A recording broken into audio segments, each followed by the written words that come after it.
नमस्कार दोस्तों, एक बार फिर से स्वागत है आपका हमारे चैनल में जिसका नाम है जीके स्टडी। और आज हम बात करेंगे इंग्लिश के सेक्शन की। ठीक है, कि क्या क्या इंग्लिश में आएगा। ठीक है, बहुत सी रिक्वेस्ट आई थी इंग्लिश से रिलेटेड, तो आज हम बात करेंगे इंग्लिश में कौन कौन से टॉपिक्स कवर करने चाहिए। ठीक है, और उससे बाद हम बात करेंगे थोड़े प्रीवियस ईयर के क्वेश्चंस की। मैंने कुछ क्वेश्चन सेलेक्ट करके प्रीवियस ईयर के आपके लिए लाया हूँ कि आपको, ताकि उससे पता लग जाए कि क्या रिलेट करके पढ़ना है और क्या नहीं पढ़ना है। ठीक है, तो सबसे पहले बात करते हैं, ये मैं आपको पहले भी बता चुका हूँ कि असिस्टेंट मैनेजर में जो क्वेश्चंस आएंगे वो 50 आएंगे। ठीक है, और जो क्लर्क में आएंगे वो 20 आएंगे इंग्लिश सेक्शन से।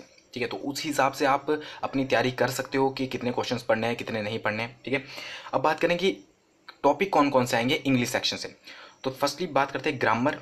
ठीक है, दूसरा आता है करेक्शन ऑफ सेंटेंस, तीसरा antonym and synonym, active and passive voice, correctly spelled word, rearrangement of sentences, cloze test, passage और इम्प्रूवमेंट। अब जिन पर मैंने लाल कलर मतलब लाल पेन से टिक किया है, ठीक है, वो प्रीवियस ईयर में उनसे क्वेश्चन पूछे गए हैं। ठीक है, तो एंटोनियम सिनोनियम प्रीवियस ईयर में पूछे गए थे, करेक्टली स्पेल्ड वर्ड पूछे गए थे। ठीक है, रीअरेंजमेंट ऑफ सेंटेंसेस पूछी गई थी, क्लोज टेस्ट पूछे गए थे, पैसेज पूछे गए थे और इंप्रूवमेंट पूछी गई थी, मतलब सेंटेंस की इंप्रूवमेंट। ठीक है, तो सबसे मेन आता है इसमें ग्रामर, जिसमें आते हैं टेंसेस। ठीक है, तो आपकी टेंस पे पकड़ होनी बहुत ज़रूरी है। ठीक है, अगर आपको इंग्लिश की तैयारी करनी है या इंग्लिश का सेक्शन को अच्छी तरह से करना है, टेंसेस, क्योंकि टेंसेस की बात करें तो हर, अगर आप बात करें, मान लीजिए ये अलग सेक्शन है, ये अलग सेक्शन है, या ये अलग सेक्शन है, ये अलग अलग टाइप हैं, तो हर टाइप को क्लियर करने के लिए आपको सेंटेंस की नॉलेज होना बहुत ज़रूरी है। क्यों? क्योंकि करेक्शन ऑफ सेंटेंसेस, अब देखिए इसमें आप टेंसेस पढ़े, आपके टेंसेस पे पकड़ अच्छी है, तो करेक्शन ऑफ सेंटेंसेस दो दिए जाएंगे, तो वो आप तभी कर पाओगे अगर आपकी सेंटेंस पे पकड़ अच्छी है। ठीक है, और फिर दूसरा आता है जैसे कि रीअरेंजमेंट ऑफ सेंटेंसेस। ठीक है, रीअरेंजमेंट में क्या होता है, आगे मैं आपको दिखाऊंगा भी कुछ प्रीवियस ईयर के क्वेश्चंस। तो रीअरेंजमेंट में क्या होता है कि तीन चार जो लाइंस दी होती है, ठीक है, किसी सेंटेंस की, तो उसको रीअरेंज करके करना होता है जिसका एक सूटेबल मीनिंग बने। तो आप उसको रीअरेंज तभी कर पाओगे अगर आपको सेंटेंस या मतलब सॉरी टेंसेस अच्छे से आते होंगे, टेंसेस के बारे में अच्छे से पता होगा कौन सा कहाँ पे यूज़ होता है। ठीक है, तभी आप किसी सेंटेंस की रीअरेंजमेंट अच्छे से कर पाओगे। क्लोज टेस्ट, बहुत से लोग क्लोज टेस्ट के बारे में जानते होंगे कि क्लोज टेस्ट क्या होता है। ठीक है, जो नहीं जानते उनको बता दूं कि जैसे कि आपको एक पैराग्राफ दे दिया जाएगा और उसमें फिलिंग द ब्लैंक्स होंगे, तो हर फिलिंग द ब्लैंक्स के लिए आपको 4 ऑप्शन दिए होंगे, उनमें से आपको एक फिलिंग द ब्लैंक्स उसमें भरना है।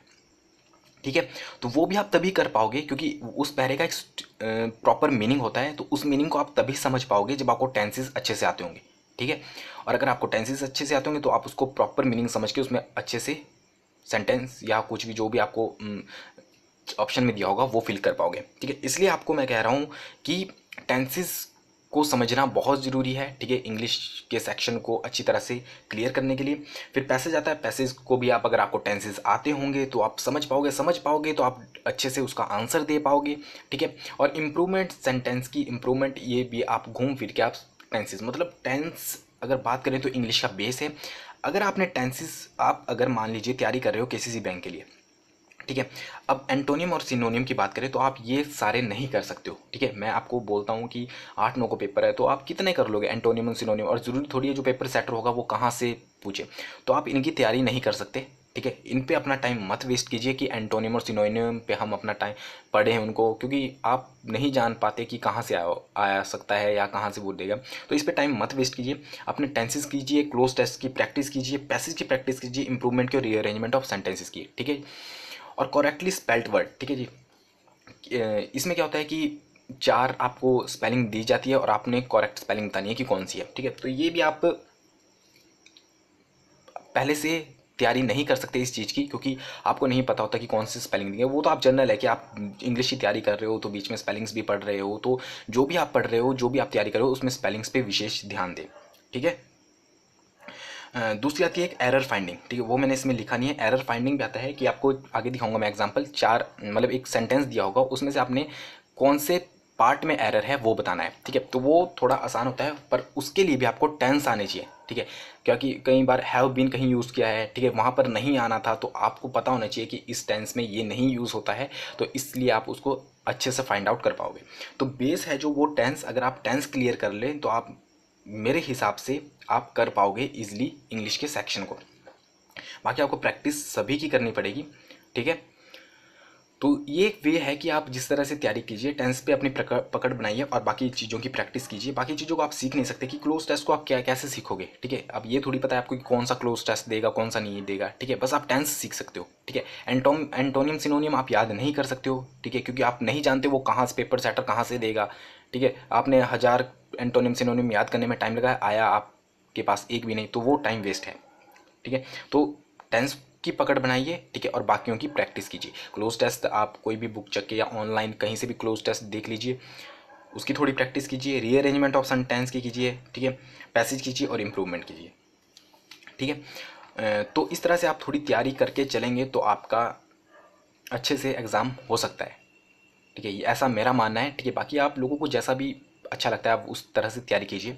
अब आगे बात करते हैं कुछ प्रीवियस ईयर के क्वेश्चंस की, ठीक है। मैंने यहाँ पर उनमें से चूज़ करके लिखे हैं, ठीक है, जिनको आप देखिए, ठीक है, और उसके हिसाब से पढ़िए कि ऐसे आते हैं तो आप ऐसे कर सकते हैं, ठीक है। तो सबसे पहले हम बात करेंगे, ठीक है, ये है इम्प्रूवमेंट, ठीक है। किस तरह से इम्प्रूवमेंट, मतलब इम्प्रूवमेंट ऑफ सेंटेंस के किस तरह से क्वेश्चंस आते हैं एग्जाम में, वो है, ठीक है। जैसे कि ये पहला क्वेश्चन है, if he studied more he would have been able to get a distinction, ठीक है। अगर वो ज़्यादा पढ़ता तो डिस्टिंक्शन आती है, ठीक है। जो भी आपको मतलब समझ आ रहा है। अब क्या है, जो इसमें अंडरलाइन किया हुआ है, यहाँ पर अंडरलाइन किया है, वहाँ पर थोड़ा इटैलिक में लिखा होता है, ठीक है, तो आप इजीली समझ सकते हो। तो आप इसकी जगह पर इनमें से कौन सा वर्ड लगा सकते हो ताकि इसका मीनिंग वही रहे, ठीक है, और मीनिंग ना चेंज हो, ठीक है, पर आपका थोड़ी इम्प्रूवमेंट हो जाए सेंटेंस में। तो इसके ऑप्शन दिए हैं, ऑप्शन आप पढ़ सकते हो, ठीक है। ऑप्शन मैं यहाँ पर नहीं पढ़ूंगा, ठीक है, मैं क्वेश्चन पढ़ूंगा, आप नोट कर सकते हो। इस पर क्लियर दिख रहा है इसलिए मैंने थोड़ा साफ लिखने की कोशिश की है। तो एक पढ़ देता हूँ, if he were studying more, if he had studied more, if he had to study more, no improvement. तो आपको एग्जाम में ये देखना है कि इसके प्लेस पे आप कौन सा पुट करके इसको इम्प्रूव कर सकते हो, या फिर कोई भी इनमें से नहीं है जो इम्प्रूवमेंट कर सकता है, तो आप नो इम्प्रूवमेंट पे टिक लगाओगे, ठीक है। ऐसा ही दूसरा क्वेश्चन है, they told me that they had already sold out all their belongings, ठीक है। तो आपने जो आपका इटैलिक में होगा या जो अंडरलाइन किया होगा उसके प्लेस पर ढूंढना है कि आप कौन सा रख सकते हो, ठीक है, या कौन सा नहीं रख सकते, या तो कोई नहीं आएगा या एक आएगा, ठीक है। तो इस तरह से इंप्रूवमेंट के क्वेश्चन आते हैं, और ये जो क्वेश्चन है प्रीवियस ईयर के क्वेश्चन है, तो आप नोट कर सकते हो और इनसे रिलेटेड दूसरे पढ़ सकते हो, ठीक है। आगे बात करते हैं, ठीक है। तो ये आता है, इसको कह सकते हैं आप वन वर्ड सब्स्टिट्यूशन टाइप का ही है ये, ठीक है, कि किसी चीज़ के लिए एक वर्ड कैसे दिया जाता है, ठीक है।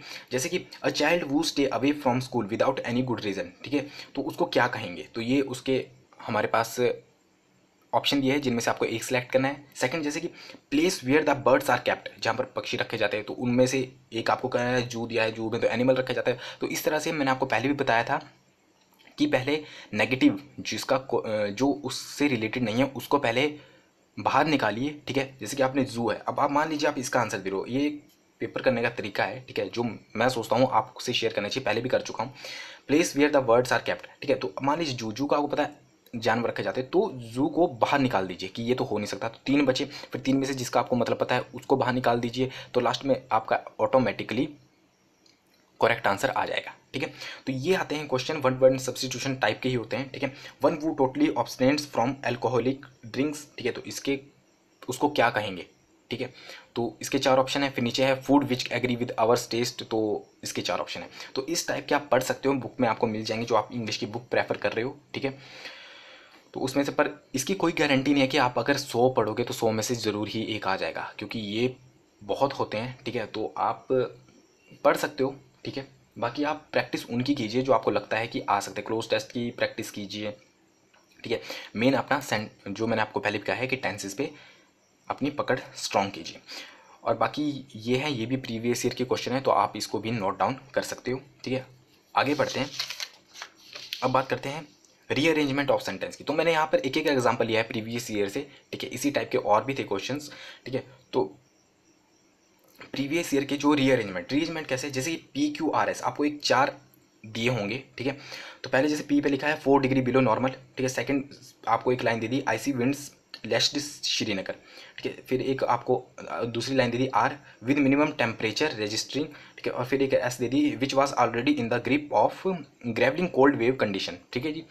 तो ये दे दिया आपको। अब आपको इनको अरेंज करके, ठीक है, जिसका एक प्रॉपर मीनिंग बने, मतलब स्टार्टिंग से जो लास्ट तक का मीनिंग बन रहा है वो करना है, ठीक है। तो आपको आंसर में लगाना होगा, जैसे RPQS आपको दे दिया, मतलब ये पहले आएगा, फिर ये आएगा, ये आएगा, फिर PQRS। तो आपको इनको अरेंज करके जो भी आपका आंसर बना होगा वो टिक करना है। तो इस तरह आता है रीअरेंजमेंट। अब मैंने आपको पहले बोला था कि टेंस पढ़ना है, तो अगर आपने टेंस पढ़े होंगे तो आपको हर लाइन का मतलब समझ आएगा, ठीक है, और उसको आप एक प्रॉपर वे में लगा सकोगे। अगर आपकी टेंस आपने नहीं पढ़े हैं, ठीक है, आपकी टेंस पे पकड़ नहीं है, तो आपको पहली बात तो इन लाइंस का मतलब ही समझ नहीं आएगा, तो अरेंज करना फिर आपको थोड़ा डिफिकल्ट हो जाएगा, ठीक है। तो इसलिए बोलता हूँ कि टेंस को पकड़िए, तो आपकी बहुत हेल्प करेंगे टेंस, ठीक है। एग्जाम में इसी की बात नहीं, किसी के एग्जाम की बात नहीं है, जहाँ भी इंग्लिश का एग्जाम होता है उसमें आपकी बहुत हेल्प करेंगे, ठीक है। अगला आता है फाइंड द एरर। एरर में क्या होता है कि आपको एक पूरा सेंटेंस दिया होगा, जैसे कि he obtained good marks no only in English ऐसे but also in arithmetic which was full of complicated calculation, ठीक है। तो इस लाइन में आपको क्या अजीब लग रहा है या क्या गलत है, ठीक है, उसको आपने टिक करना है। तो जैसे कि इसमें बीच में स्लैश मार के A part, B part, C part, D part देगा, तो इनमें से आपने चूज करके एक गलत पाए, जैसे कि he obtained good marks no only in English ऐसे। तो इसका आपको खुद ही पता लग रहा है कि नो कोई मतलब नहीं बन रहा है, तो he obtained good marks only in English ऐसे, ठीक है।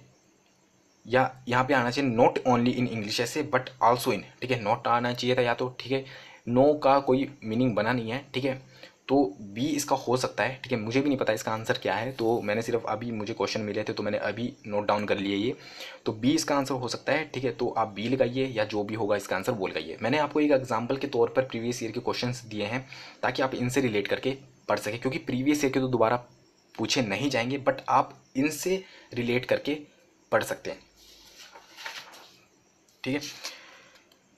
बाकी मैंने आपको बता दिया है कि आपको ये टॉपिक्स कवर करने हैं, ठीक है, और ये एग्ज़ाम्स में पहले पूछे जा चुके हैं, ठीक है। तो आप मेन है जो टेंसेस पे रखिए, बाकी आप प्रैक्टिस कीजिए। वैसे अभी बहुत टाइम नहीं है, फिर भी आप थोड़ी थोड़ी प्रैक्टिस कर सकते हैं। एंटोनियम और सिनोनियम पे अपना टाइम बिल्कुल वेस्ट ना करें, क्योंकि इससे आपका सिर्फ टाइम ही वेस्ट होगा, आप नहीं कर पाओगे, ठीक है। आप क्या, कोई भी हो, मैं हूँ, कोई बहुत बड़ा भी होगा, तो अगर आप रेगुलर, आप या तो आप रेगुलर न्यूज़पेपर पढ़ते हो तब आपको फ़ायदा है एंटोनियम सिनोनियम, क्योंकि आप रेगुलर वर्ड के टच में हो।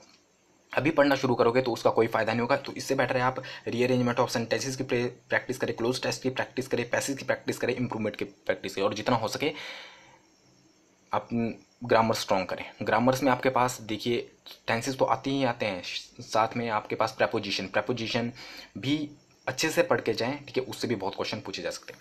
तो आई होप आपको मेरी वीडियो पसंद आई होगी। अगर मेरी वीडियो पसंद आई है तो लाइक कीजिए, शेयर कीजिए, शेयर जरूर करें, ठीक है। आपके मेरी चैनल पे या मेरी वीडियो पे व्यूज़ बढ़ेंगे तो मुझे थोड़ा हौसला मिलेगा।